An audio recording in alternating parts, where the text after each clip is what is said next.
Bonjour à tout le monde, ici Jean-Claude Célie, guérisseur, magnétiseur en Suisse. Aujourd'hui, je vais vous parler de Isis et le mystère de l'accord parfait. Mais tout d'abord, êtes-vous bien abonné à ma chaîne YouTube car cela vous permet de recevoir d'excellentes énergies. Merci aussi de liker et de partager ma vidéo. Merci de regarder les liens et les commentaires sous cette vidéo. Vous y trouverez un site internet ainsi qu'un numéro de téléphone pour me contacter. Sans plus tarder, nous allons parler de Isis et le mystère de l'accord parfait. Il était une fois une jeune fille dont la fonction était d'entretenir le feu dans les cuisines d'un grand palais. Elle avait la vie dure et comme elle était constamment couverte de la suie provenant de la cheminée, tout le monde l'appelait Cendre. Elle était très pauvre, exploitée aussi bien par ses maîtres que par les autres servants. Malgré tout, elle rêvait qu'un jour, son prince viendrait. L'histoire de Cendrillon est une version d'un drame qu'on mimait dans les temples de l'Égypte antique.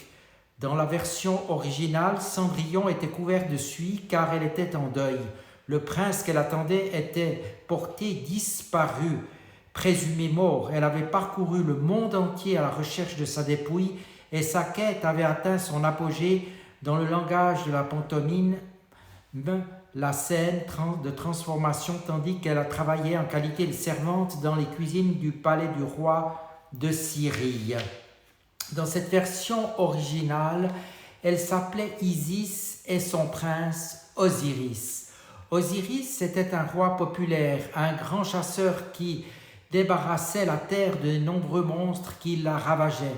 Un jour, il rentra d'une de ses parties de chasse et découvrit que son géant de frère, Seth, avait organisé un dîner de gala en son honneur.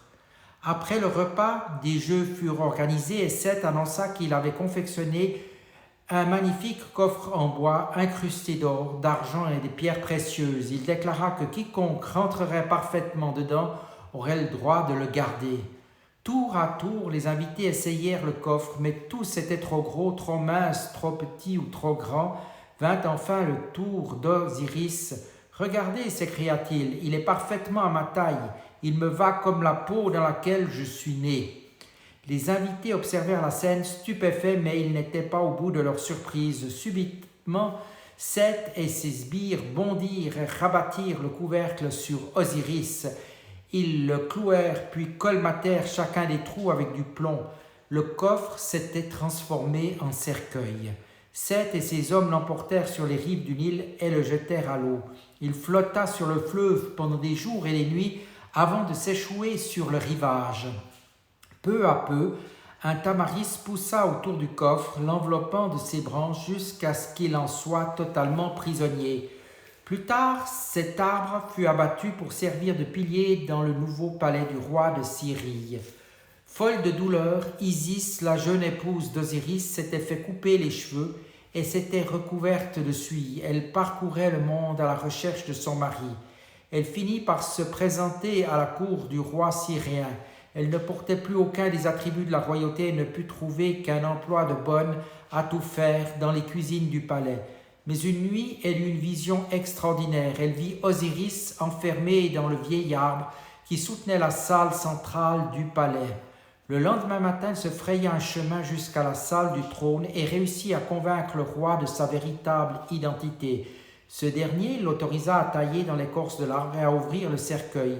Elle fut également autorisée à sortir le corps d'Osiris du palais pour le transporter sur une petite île où elle utilisa des huiles et des hurcours à la magie pour le ramener à la vie. Mais Seth avait lui aussi des pouvoirs magiques. Il chassait au clair de lune avec ses acolytes quand il vit Isis bercer Osiris sur les rives de l'île. Ils fondirent sur eux, s'emparèrent du corps d'Osiris et prirent un malin plaisir à le mettre en pièces. Déterminé à réussir son coup cette fois-ci, Seth fit enterrer les morceaux du corps en différents endroits. Isis dut donc se remettre en route accompagnée de Nephthys, sa sœur, à la peau plus foncée, afin de retrouver et de déterrer plus facilement les différentes parties du corps de son aimé. Elle se transforma en chien. Les deux femmes finirent par rassembler tous les morceaux et les emportèrent sur l'île d'Abydos. Isis les banda alors avec un morceau de lin blanc et réussit à insuffler suffisamment de vie à son mari pour qu'il la féconde. Isis, la déesse mère, attendait désormais Horus, le futur dieu du soleil. Comme dans le cas de Cendrillon, l'histoire d'Horus et de sa bataille contre le géant Seth nous est parvenue sous la forme d'un conte populaire et aujourd'hui de nombreux enfants le connaissent sous le nom de Jack. Comme Jack le tueur de géants, Horus allait revenir pour renverser son oncle gigantesque et régner en qualité de roi des dieux. L'histoire d'Isis, d'Osiris et d'Horus est très étrange, n'est-ce pas? Comment lui donner un sens? Peut-on dans une certaine mesure considérer qu'elle est réelle ou historique?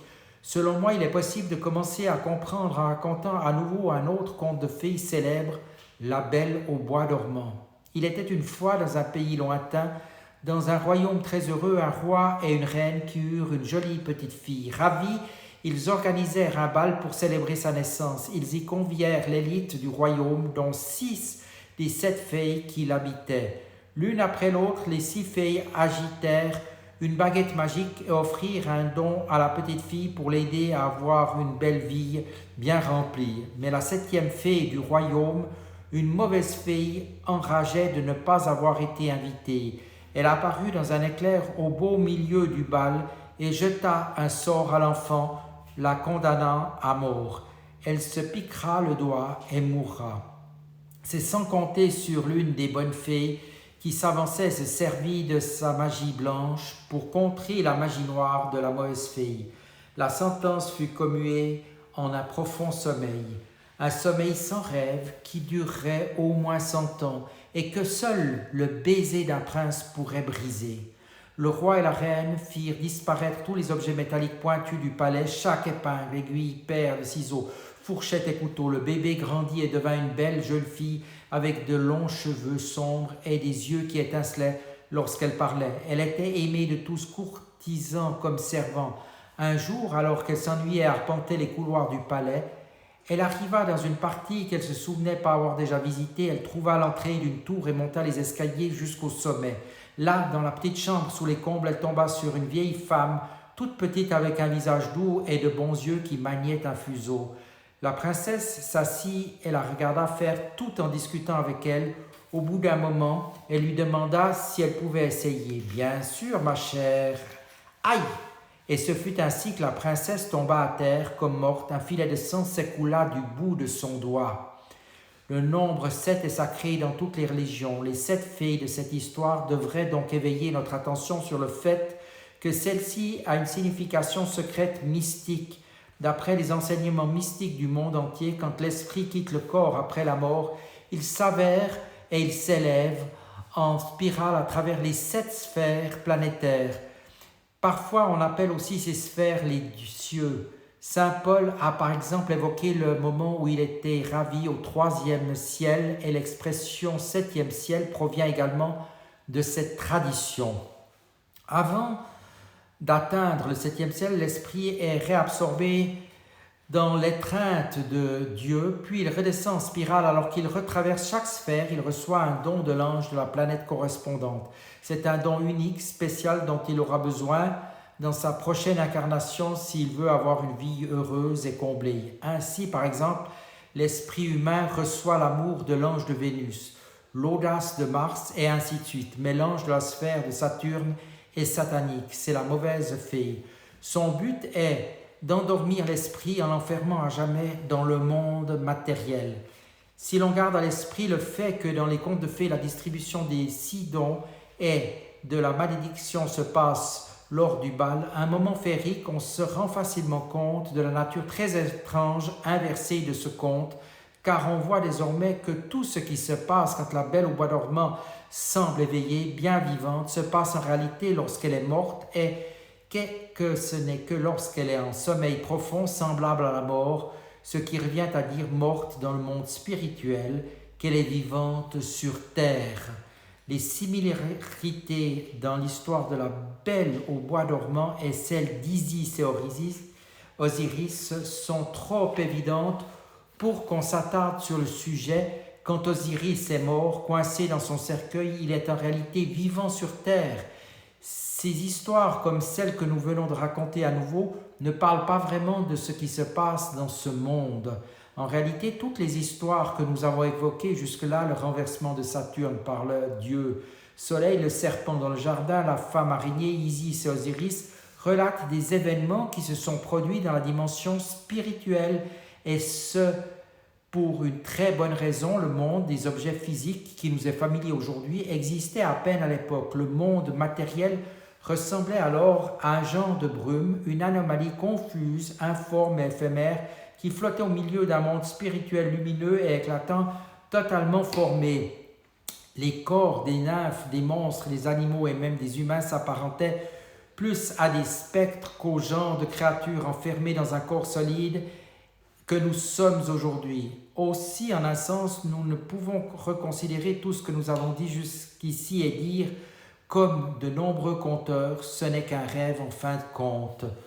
J'ai avancé que nous nous souvenons de ces récits très anciens parce qu'ils ont préservé des moments clés de l'histoire humaine, des grands événements qui ont préparé le terrain pour la vie, tels que nous en faisons l'expérience aujourd'hui. Le grand tournant dans l'histoire de l'humanité que le christianisme nomme la chute correspond en réalité à la chute dans la matière. Jusque-là, les esprits humains étaient des spectres, à l'instar des dieux, des anges et des géants. À mesure que leur corps est devenu plus dur et plus charnu, ils ont commencé à faire l'expérience de nouveaux plaisirs, mais aussi à faire face à de nouveaux dangers. L'histoire d'Isis et d'Osiris raconte comment nous en sommes venus à naître et à vivre dans le monde matériel pour une durée limitée et la sensation que cela induit. Osiris était le dieu égyptien de la régénération, il mourait en hiver et renaissait au printemps. Traditionnellement, les Égyptiens plantaient des graines avec des figurines à son effigie qui germaient au printemps, reproduisaient ainsi le cycle de la végétation. À cause de l'ange Osiris, l'esprit humain allait devenir profondément immergé dans le monde matériel le temps de sa vie sur Terre. À cause d'Osiris, les défis qui attendaient l'esprit humain allaient être plus difficiles, plus contraignants et plus personnels qu'ils ne l'auraient été pour n'importe quel esprit flottant librement. Une bien belle histoire. Je vous dis à tout bientôt et merci de votre attention.